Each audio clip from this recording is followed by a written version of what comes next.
Hey everyone, you're watching YouTube and this is Techno King.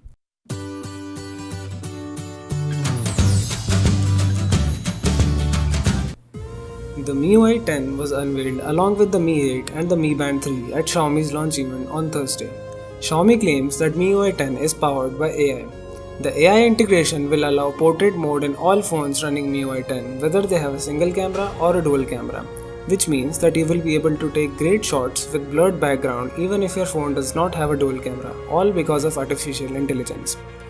The China developer ROM is available in closed beta for these devices. The public beta release will be in late June. Coming back to AI. The AI features include AI Portrait and AI Preload. I have already described AI Portrait. Talking about the AI Preload, Xiaomi claims that the apps that you use frequently will open much faster. How will that happen? The more you use your phone, the better it will get.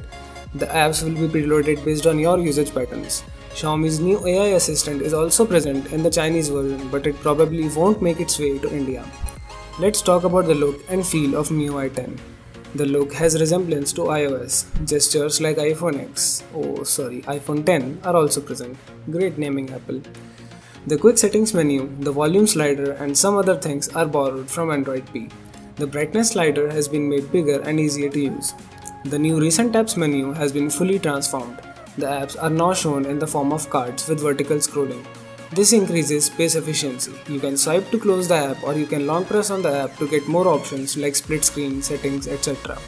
When you are using any app, a horizontal swipe will function as a back button, and if you swipe and hold, it will switch to another recent app. I ditched MIUI because even after updating to Android Oreo, its features like the picture-in-picture mode and autofill were not present, but they are present in MIUI 10. The driving mode is also present where a voice assistant can read messages and perform other tasks for you while giving directions. Right now, you need to download individual apps to control the Mi Smart Home devices, but MIUI 10 will have inbuilt smart home device control. Those were some of the new and exciting features that MIUI 10 brings to the table. Let's hope that we receive most of the features as early as possible. Let me know your thoughts in the comments and don't forget to press the red button below. It helps.